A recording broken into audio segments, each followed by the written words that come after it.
النوع التاني في النمذجة قسمة كسر على عدد صحيح. قسمة كسر على عدد صحيح.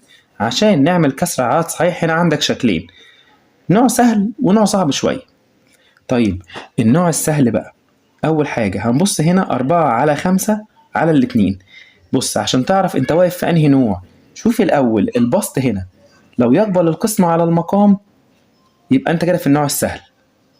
طيب هتعمل ايه لو لقيت البسط يقبل القسمة على المقام؟ كل اللي هتعمله هتعمل نموذج للكسر ده اللي هو 4/5. هنعمل هنا هعمل هنا 5 مربعات، يعني هعمل 4 أعمدة، 1 2 3 4 كده 5 مربعات، 1 2 3 4 5. طيب بعد كده هظلل منهم 4 بس، كده 1 2 3 4. الباقي بعد كده بكل بساطة هتيجي تقول هنا 4 على الاتنين فيها الاتنين، 4 على الاتنين كده اهي فيها الاتنين، يبقى يبقى انت هنا عندك مجموعتين، المجموعة فيها كام؟ فيها 2/5، يعني الناتج هيبقى كده، هقول 4 على الاتنين فيها الاتنين واكتب الخمسة دي كده، يبقى 2/5. بكل بساطة كده خالص هتتأكد إن الرقم البسط يقبل القسمة على الرقم العادي اللي هو العدد الصحيح. لو البسط يقبل القسمة على العدد الصحيح يبقى على طول هنعمل نموذج واحد بس اللي هو الكسر ده، هنعمل نموذج 4/5 أهو، هنعمل 5 مربعات وأظلل 4 بس اللي هو البسط، وبعد كده هنقول 4 على الاتنين فيها 2/5.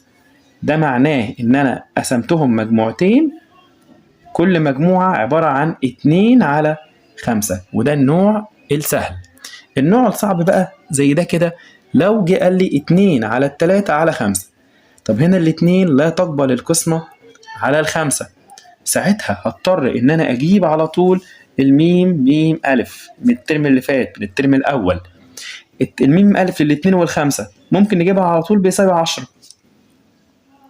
طيب بعد ما اجي الميم ألف على طول هنعمل ايه بقى؟ هنغير في الكسر ده، بس هشتغل على البسط. يعني كام في 2 يبقى 10؟ كام في 2 يبقى 10؟ 2 في 5، يبقى أنا هضرب البسط والمقام في 5. تاني هنا كده في النوع التاني ده خد بالك بشتغل على البسط، عشان النوع الجاي اللي هو النوع التالت هنشتغل على المقام. هنا 2 في 5 ب10، وهنا هضرب فوق في 5 وتحت في 5، هيطلع الناتج 10 على 15. هننزل الخمسة دي زي ما هي كده، وهعمل نموذج من 15 مربع اللي هي الجاية دي. ده النموذج